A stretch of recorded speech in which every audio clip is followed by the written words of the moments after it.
Donald, what are you doing here? Mom, do you know Mr. Lamar? I mean, aren't you supposed to be investigating the mob or whatever you do? Let me help you with your package. No, that's all right. I can manage this. Mom, what's wrong with you? I was just trying to reassure your daughter as to Dr. Hoffman's talents as a plastic surgeon. Look, Mary Lynn, can I talk to Donald in private? Sure. I think I need to lie down for a while anyway. It was very nice meeting you. It's my pleasure. And I hope you get all your New Year's wishes. Thank you.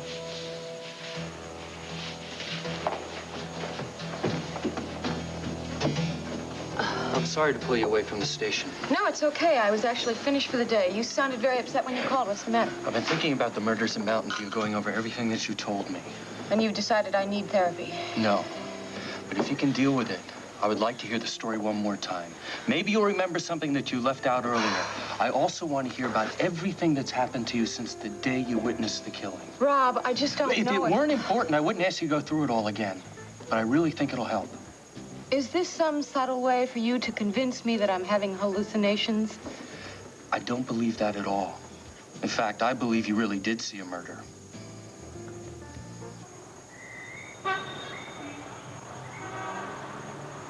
You all right? You haven't said a word since you got out of the jungle. I'm fine. You look like you're just about to collapse there, Tina. Why don't you just lay down for a little bit, okay? No, I'm fine, really. Max, why don't you go to the pharmacy and get something for Cord's arm? Don't worry about me. It's not that serious. Yeah, well, it might get infected. Tina, I'll just clean it up. And then when I get back to Landview, I'll talk to Larry. I'll call the airline, see if we can get a flight out this afternoon. No, we can't leave. What do you mean we can't leave? We barely got out of the jungle alive. It's too dangerous to stay here. Tina, we finished what we came here to do. Now it's time to go home. I'm not going. Tina? No, look, you two can go. Fine, leave. I'll just hire my own guide, and I will get a gun or something to... You are not going back into the jungle. Look, my baby is alive, and I am not going to leave Argentina until I find him. Here's what to do when you don't find the rainbows in. Baby in the jungle. Look, yes, there is. That is why the chief took me to the hut. He was going to show me the baby. He was going to give him to me. Tina, the man never said he had the child. No, that's because he didn't believe us. He didn't know whether or not we were after his treasure. Don't you remember? That's why he gave me that truth drink. How about if he was trying to kill you? Look, he wasn't going to do that. He just wanted to take me to bring the baby into the hut to see how I would react. Tina, as you said, you were under the influence of whatever it is he gave you. Now, you didn't see the baby, and you didn't hear him either. Yes, I did. I saw the baby, and I heard him. And don't look at me like I'm nuts. We don't think you're nuts. You were drugged. We don't know what the hell that chief put in there. Could have clouded your mind. Now, come on. I know how much you want to believe that the baby is alive, but it's just a dream. It isn't just a dream, okay? And I just need to go back and talk to the chief so I can convince him that I am Sandra's mother. No, I'm not going to say it. We can't go back into that territory. We can't get near the chief. We'll be killed. And for what? For a myth about a white baby. It is not a myth. Look, my baby is alive. I saw him. He is alive. Tina, I checked it out myself. There is no baby in that village. Gordon, look, how can you just give up hope like this? He's your son, too. You know, if we go back to Landview, then we are going to lose him forever. Tina, we already lost him when you went over to Falls.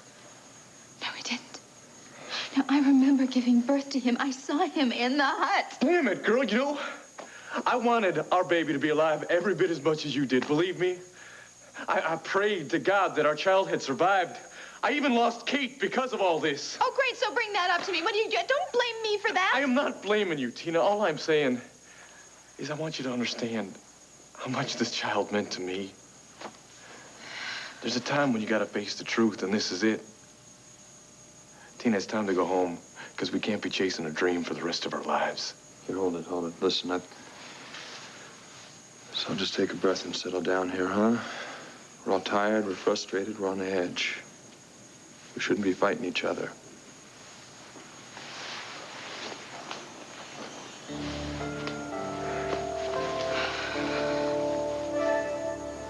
Look, Lita believes that my baby is alive. And she told us about Estelle and the people that she worked for, and that they would do anything they could to keep us from the baby. So don't you see, couldn't it be Estelle and her co-workers that attacked the chief, and then they tried to make it look like we did it? Look, so all we have to do is we have to convince the chief that we're not part of that baby selling market. We just have to go back and talk to the chief just once. Tina, what if Estelle lied to Lita, huh? Now, just suppose she made this whole story up because she knew how much Lita wanted a baby and how much she would pay for one. Look, Jesus heard the rumors, too. He knew the rumors about a baby being kept by the Indians. It's possible that Estelle and her people made the story so widespread that even the guides heard about it, Tina. No, I know it's true. Look, that's why Estelle was so afraid we'd find the baby, because if we found the baby, then she'd be in big trouble with the law. Listen, Tina, we've done all we can, all right? Listen, it is time to face the truth. And that's going to be a lot easier back in Landview. I'm not dreaming this.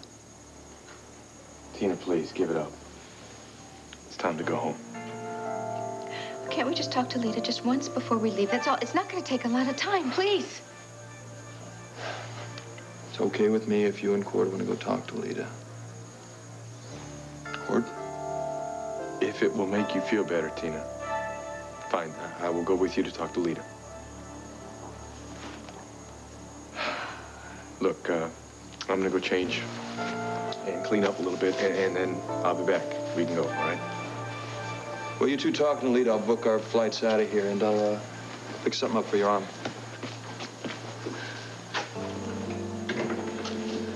Oh, I hope Lita can help. Hey.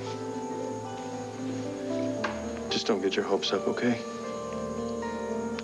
Max, my baby is alive. I know he is.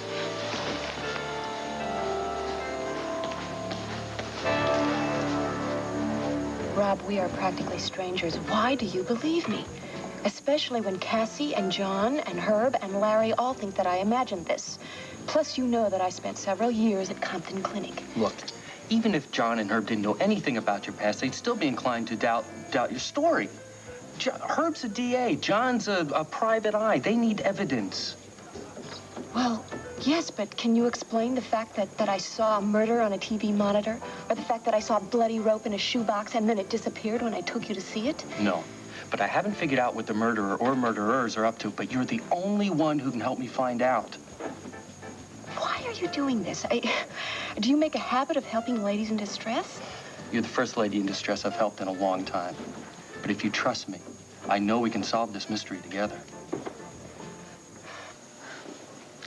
How many times do I have to tell you that I don't want to see you again?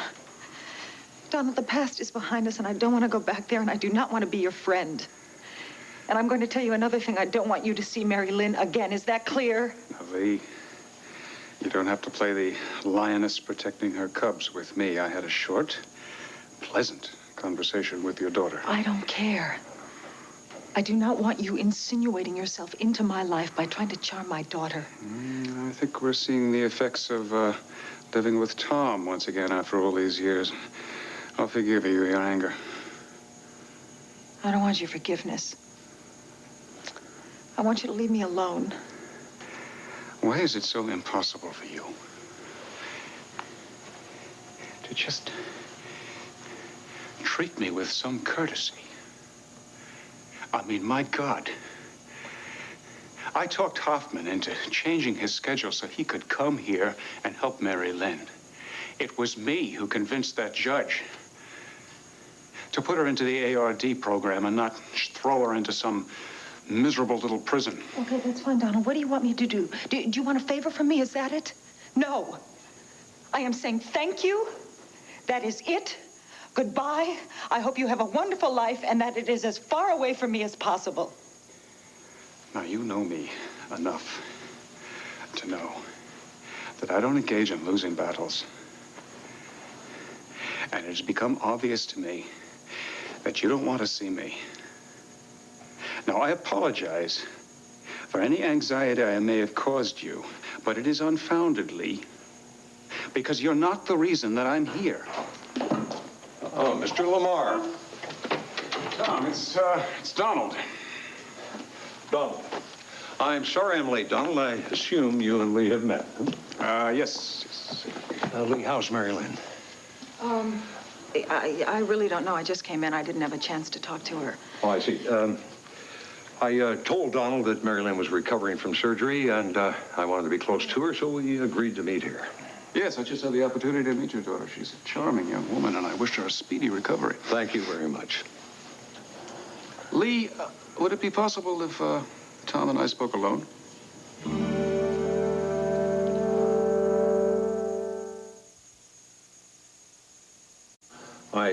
I trust Lee explained her presence here. Oh, that wasn't necessary. No, we actually met years ago. I was just telling her how refreshing it is to see her again.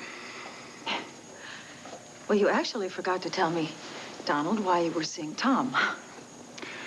We had a brief talk at the television station. I had a business deal I thought he might be interested in. I don't want to take any time away from you. I know that you're anxious to talk to your daughter.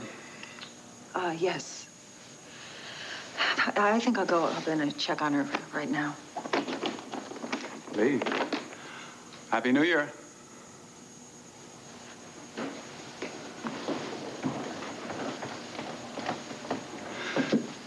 So how was Miss Kramer? Did she recover from that incident at the studio? Oh, she's fine. Just fine. She's working as hostess on View on Landview again, and the audience loves her. Well, that's wonderful news. No, I don't know what her problem was. It seems it's behind her now. Please, what was that proposition you wanted to discuss? Well, as the special state prosecutor, I'm going to be investigating possible corruption in the Lantano County Police Department, also in the district attorney's office. I don't think you have to worry about the DA's office. Herb Callison would not permit corruption of any kind. No, I don't suspect any wrongdoing, but it's just my job to look into these various departments, and I tend to be very thorough. I'd be very grateful if you could see your way clear to helping me. Donald, if I weren't busy running a television station and a newspaper, I would still decline. Tom, you're the best investigative reporter in this state. You're one of the best in this whole damn country. One of the reasons for my success, Donald, is the fact that I have a network of contacts. As a journalist, I am morally bound to protect the source of my information, as you understand that, I'm sure, huh? So I'm afraid I can't help you. Well, I understand your position. I'm disappointed. I'll get my coat. A little chilly outside.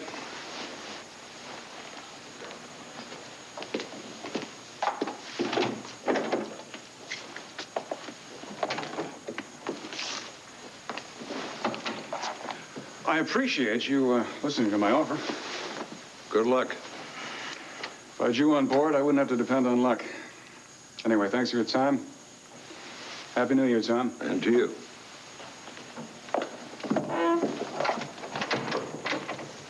Oh, Lee, how's Mary Lynn?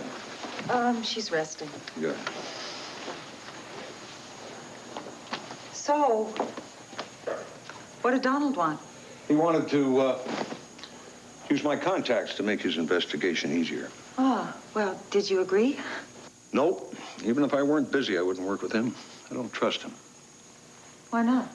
Instinct, I suppose. I didn't trust him when I first met him at the TV station. I don't trust him anymore now. Where did you meet him? How well do you know? Tell me again about the day after the murder, when you went back to Mountain View to do some investigating on your own. Right, I convinced them that I needed therapy, some more therapy. And I think I really did have Dr. Kellogg convinced, so I walked around the clinic looking for clues to this murder, and I ran into Mr. Peck, so I started asking him some questions. He's the one who covered for Kellogg. Yes. He says that he was in Kellogg's office during the whole murder. Why would he do that? He's afraid of his own shadow, so I'm sure it was very easy for Kellogg to convince him to come up with his alibi. Besides, Peck probably thinks he really did spend all the time in that office during the murder. What I don't understand is how Dr. Kellogg, a man that I trusted implicitly, could possibly be involved in a murder like this. Melinda, I'm sorry this is so difficult for you, but we have to do it. I'm okay, really, I'm okay. It's just that I don't know how we're ever going to be able to prove this. Well, not by questioning Kellogg, that's for sure. But I think Peck might be able to answer some questions for me. Well, you'll have to go to Mountain View. Yeah. Well, then I'm going with you. Oh, no. I'll put you through enough. No, I have to go. I mean, you don't even know what he looks like. I'll manage. I want you to go back to the penthouse, try to relax. I'll call you later. Rob, this is my nightmare, and I want to help solve this. Now, come on, I won't freak out, really. I'll be okay. Okay. You're on. I have just one more question. Why? Why do you believe me? And why are you so intent on finding out who this murderer is?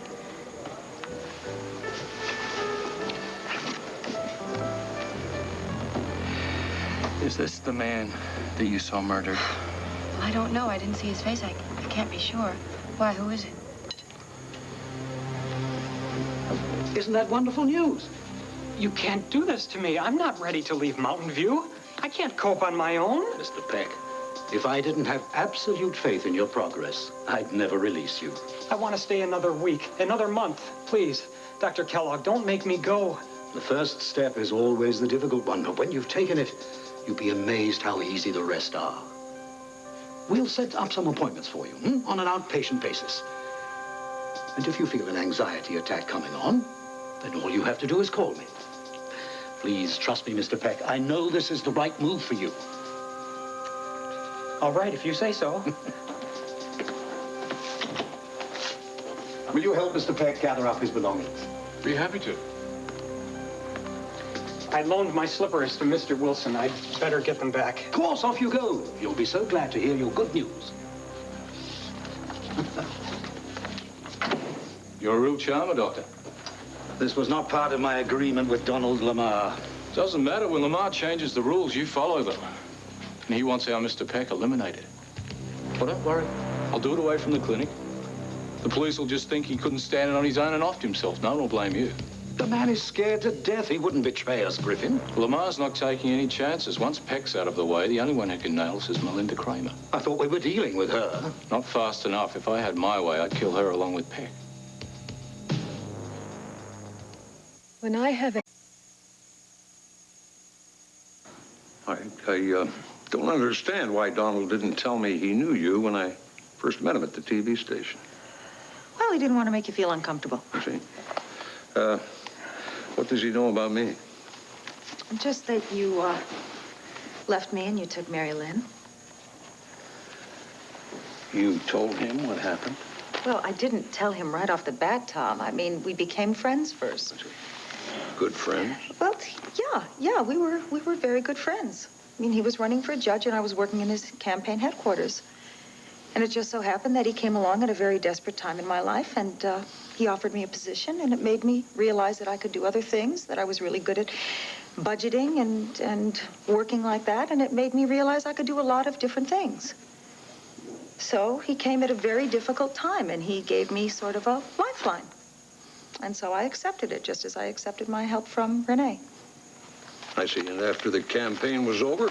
Well, he went his way and I went mine, and that's the end of that story. I see. Then, why are you so tense when you're around Donald, huh? Tom, it is a part of my life that I really don't like talking about. It was very difficult. Mom! No, that's all right. I'll go.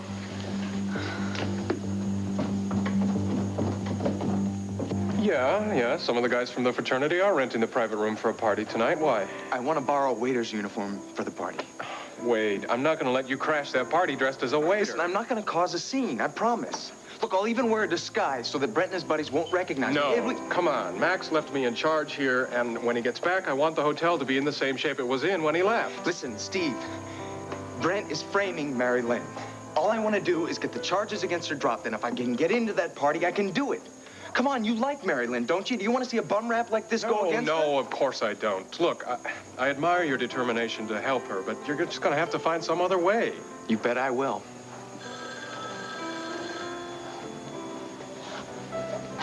Steve Holden. Oh, yeah. I'll wait. I'll hold. Yeah, Max, hello. Hey, Steve. Sorry I didn't call you sooner. So, what's going on? Did you find the baby? No, we came up with Zip. Damn. Sorry to hear about that, especially for Tina.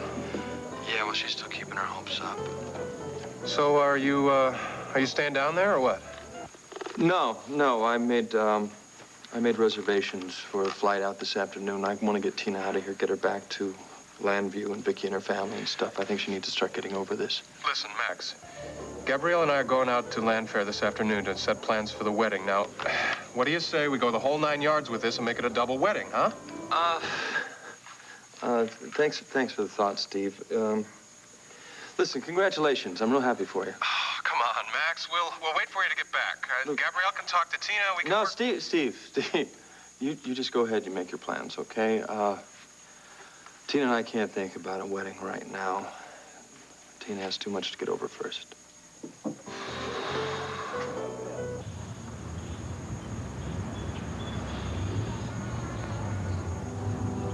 Oh, my precious Milagro. He's such a beautiful boy. Are you happy in your new home? Yes, of course you are. It's so much better than that hot jungle. Oh, look who's here. Say hello to Carlo. Lita. The Indians do take very good care of him. He's healthy and happy. Lita, quit babbling to the child and listen to me. Yes, what is it, Rollo? Take a look at that. There's an article about problems with the Indians in the interior. Well, the story about the unrest in the Iguazu territory is every other day. No. You don't understand. They specifically mention a white child living with the Indians. Now, if Max and Tina and Cord, if one of them sees this, you know what happens? They'll decide to go back and search for him. But they won't find him. He's safe here with us. Well, yes, but we don't want the article to be giving them hope. The whole point is that they feel desperate. Rollo, these games you play with their emotions, are they really necessary? The worse they feel now, the easier it will be to put the squeeze on them later. Rita, it's Tina and Cord. We need to talk to you. Please open the door.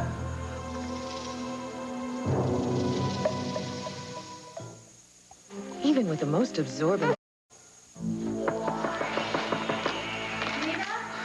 Please, we have to talk to you. Lita, please.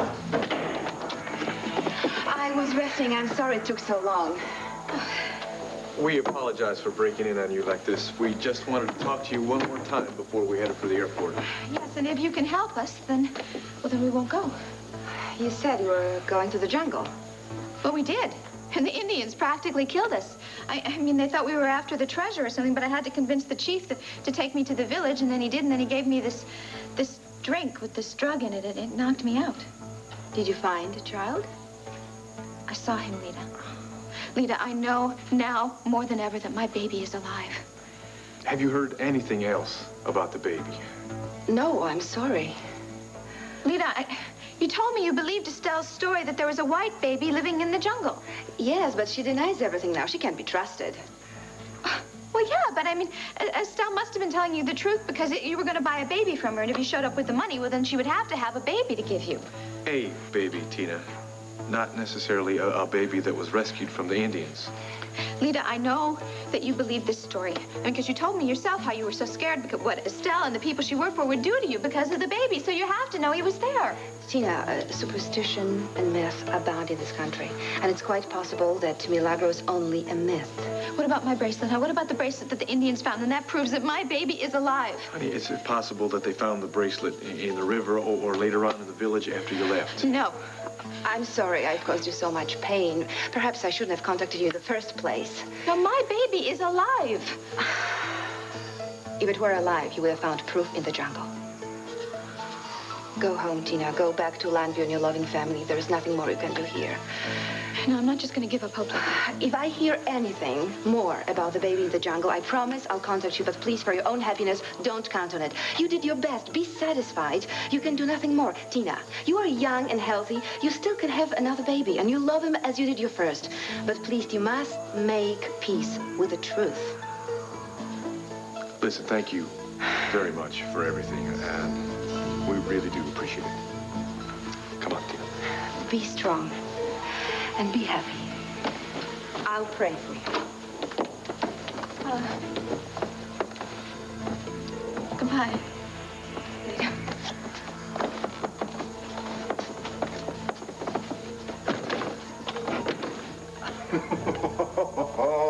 You are simply magnificent, so smooth, so reassuring. Oh, my love. Well, well, well, Landview, here we come. My father was living in Europe under the government's witness protection program. I believe he'd finally found peace and happiness in his life. But the mob never gave up looking for him, and his identity was discovered. A friend in America provided for a new name, a new identity, a new life. So I flew to Canada, then Landview. He was to spend one night at the Mountain View Clinic, and then depart for his new life somewhere in the United States. But I haven't heard from him since he entered the clinic. He promised that he would contact me. I was the only person that he trusted.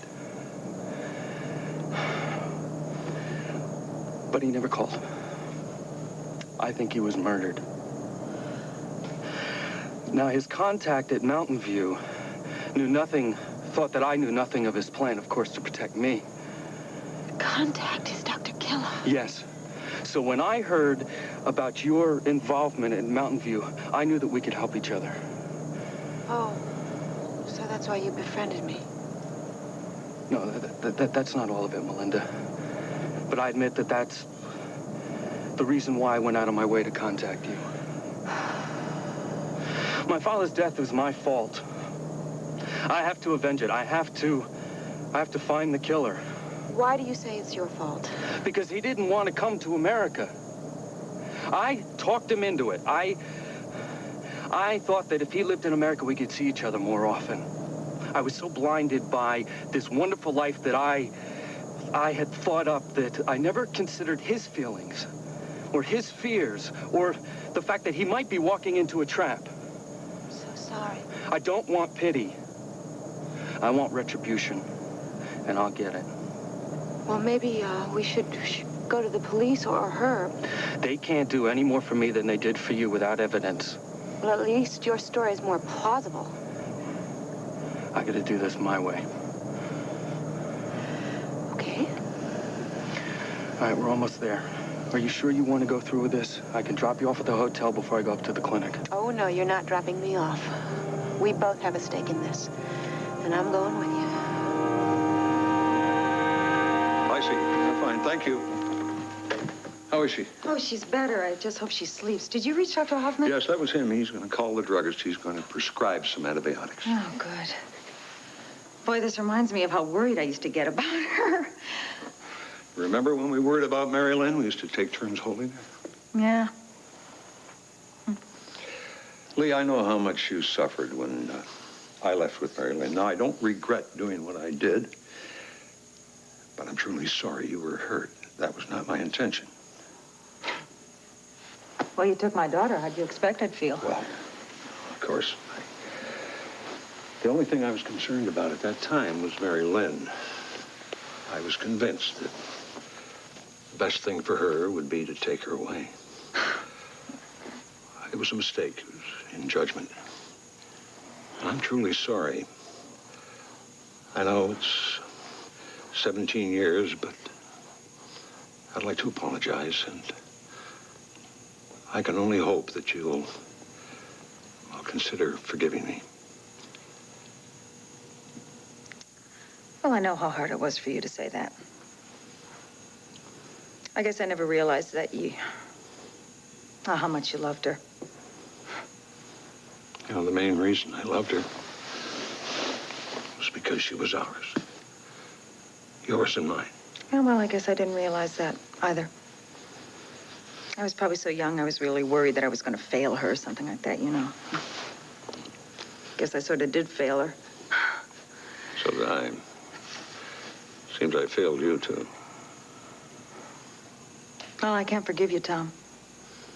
Not now. I mean, there's too much to work through. I can understand that. Do you suppose we could try and work through it together? I don't know.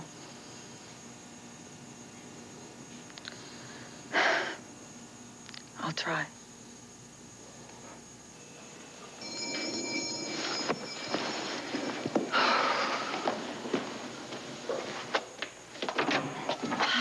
Lee, I have to talk to you. I'm sorry, I didn't know you were here. Okay, you want to throw me out again?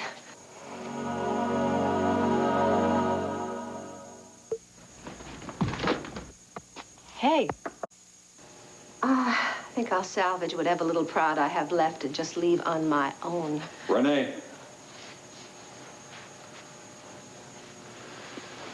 I'm sorry I didn't make you feel welcome the last time you were here. I'd like you to know that you are welcome. You're welcome here anytime. Thank you, Tom. Well, I'll go and see how Mary Lynn is. Excuse me.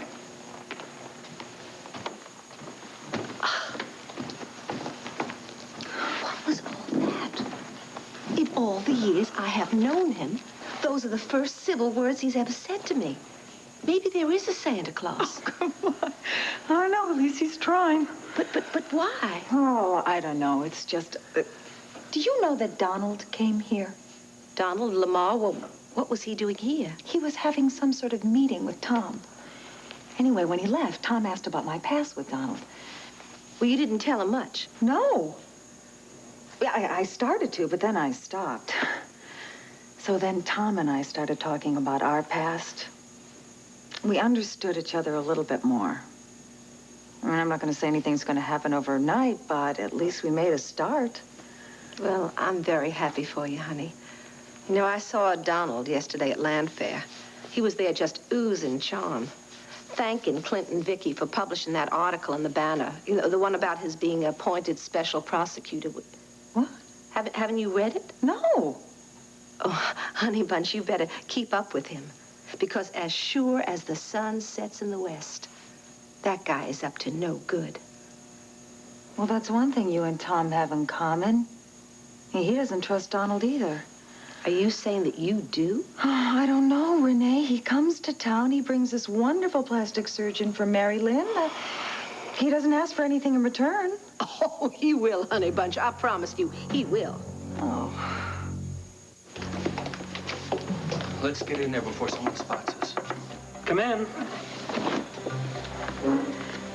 What? What are you doing here? Relax, we're not going to hurt you, Mr. Peck. We just want to ask you some questions. Who are you? A friend. I would like to know about the day you were in Dr. Kellogg's office, the day this lady thinks she saw a man being murdered. I don't know anything. I can't help you. Please try to remember, Mr. Peck. That terrible day. It's the reason I'm being thrown out of Mountain View. You're being released? Forced out. I'm not ready, but that doesn't matter. I have to go anyway. Oh, Mr. Peck, I'm so sorry. You must be so frightened going out on your own, all by yourself into the world. You see, I used to be in a clinic, and well, when they released me, my knees shook so much that I could barely walk. I know that this place is very safe and secure for you. I didn't think anyone would understand. Oh, I do. Please, come on, sit down. We have a great deal in common, and if you just relax and trust me, it'll be okay. You don't have to be afraid. Mr. Peck, can you tell me what time you went into Kellogg's office the day Melinda was here? I can't talk to him. I don't know him. I don't trust him. Can you talk to me? Do you trust me? You understand how I feel? Oh, I do. I really do. And I think I can help you. But I need your help. I need you to answer just a few questions. All right. Well, no, I'm not leaving you here by yourself. No offense, Mr. Peck. This was a bad idea. I can't do this. No, he is leaving because, you see, he knows that I'll be perfectly safe here. Okay. I'll go and check and see if there's anybody else who might be able to help us. So you see, it's just the two of us, two friends who trust each other.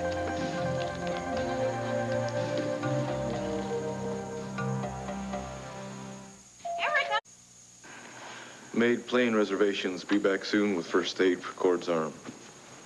Max. Doesn't say when the plane leaves. No. I'll tell you what, let me call the airport real quick. No, Cord, don't. I don't want to leave. Dean, you want to lay down for a little while, get some rest? I want my baby. I know. I know. I want him to, Tina. I just wanted to hold him in my arms, you know. It's ironic. I told myself that if I didn't get as excited about this as you did, that it wouldn't hurt when I found out the truth.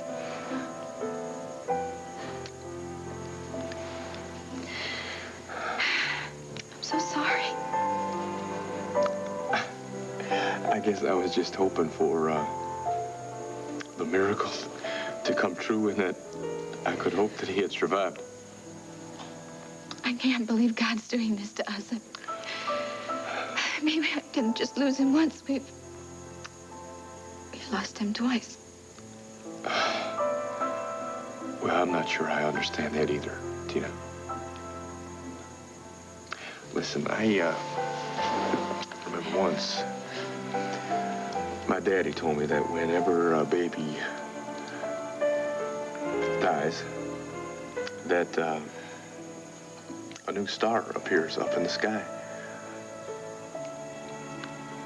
Well, I think maybe it's time that we start looking for the star that represents our son. And we'll pray that he's happy up there in heaven. And he'll be up there looking down on us, hopefully being proud of us. Yeah, well, we haven't given him a whole lot to be proud of lately. I reckon not, no. But we can change that. We can put aside our differences and help each other deal with this. Gord, I feel so awful. I know. You know, Lita was right about one thing. Girl, you're young. You're gonna have other children. You're gonna be a mommy. But I want this baby. Gord, I want our son. I know. I did too. Hey, come on. Go ahead. Cry. Every day it's gonna hurt a little less. I don't think it'll ever stop hurting, but we'll get through this, huh? We will. Dr. Max is back.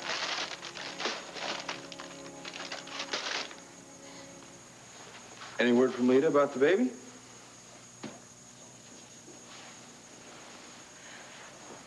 Tina, we tried.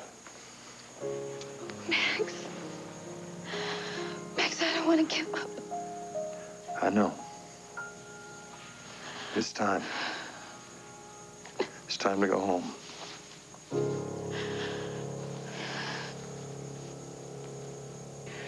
Rollo, shouldn't we be making plans to leave for Landview? No, there is no rush, my love. But Tina and Cord said they were taking a flight this afternoon.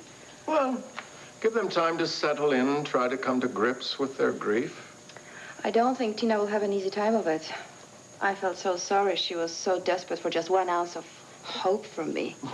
Don't you understand? We want her to be desperate. That's part of the plan. But I hate to see her suffer so. Well, we'll let them try to get over their grief for a while, and then we'll make the next move. Now, come. Sit down. I want you to help me choose a new name for us, for our new passport. What about Diaz? No. We want it to be Anglo. How does Brewster strike you? That's fine. Well, Mrs. Brewster, what do we call the brat? Douglas, perhaps? No. We have to name him after a saint. Michael. How about Michael? Saint Michael Brewster. Okay, it sounds good. Well, with a little archangel to guide us, I'm sure we will have no problem. We cannot fail. No, there couldn't have been a murder. But I saw it with my own eyes, Mr. Peck. Dr. Kellogg watched while one man strangled another. He's a decent man. A man I trust. He wouldn't let anything bad happen to anyone. Yes, I know. I trusted him, too, but he is a very bad man, and we have to prove that so he won't hurt others. Please, Mr. Peck, try to remember what happened. My head's about to explode. Yes, I know. That's because you're afraid, and I'm afraid, too, but we have to cast aside our fear because we have to prove this so we can tell the police. I don't know. I don't remember. Just tell me, if Dr. Kellogg made you say that you were in his office on that day, or if he made you say that you spilled the coffee off his desk. Please, I want to help you, but my mind is a jumble. Just relax. Listen, the man who is with me, he's going to protect us. And I have a doctor friend in Llanview, and we can talk to him. And he can find a place for you to go, a place where you can stay, and we'll find another doctor to help you and give you some more therapy. So if you just please relax and just talk to me, everything will be just fine, Mr. Peck. Really, it will be.